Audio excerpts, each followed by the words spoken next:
La République dominicaine, une mosaïque de cultures. Une île magnifique, composée de deux pays, un mélange de richesses culturelles.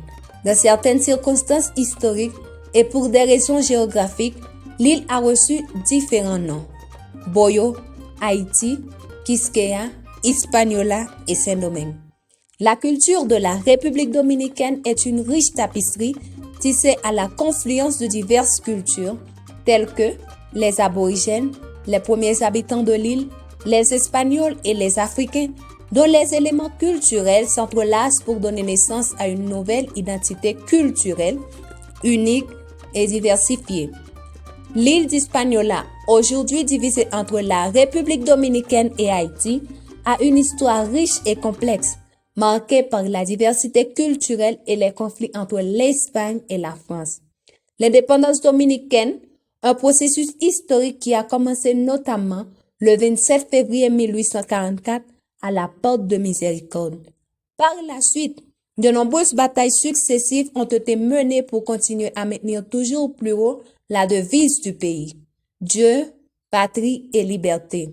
Les successives invasions de divers pays furent surmontées et réaffirmèrent le désir de liberté. Ces actes héroïques, pleins de bravoure et de sacrifices, constituent des jalons fondamentaux dans la construction de l'identité dominicaine. Ces rencontres culturelles ont enrichi qui nous sommes, dominicains. Nous sommes un peuple aux valeurs multiples, parmi lesquelles la joie, l'esprit festif, l'accueil, la solidarité, le travail et l'engagement. D'autre part, la religiosité populaire et mariale se distingue notamment à la Vierge d'Altagrace, sa protectrice, et à Notre-Dame de la Merci, sa patronne.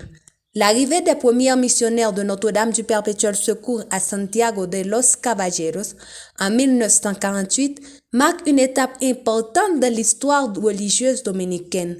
Ces femmes courageuses, originaires du Canada, se sont immergées dans une culture complètement nouvelle, s'adaptant rapidement aux coutumes et aux besoins du peuple dominicain.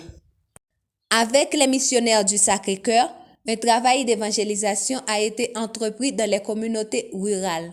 Dans ces milieux défavorisés, la parole de Dieu a été annoncée tout en offrant de l'aide aux plus pauvres.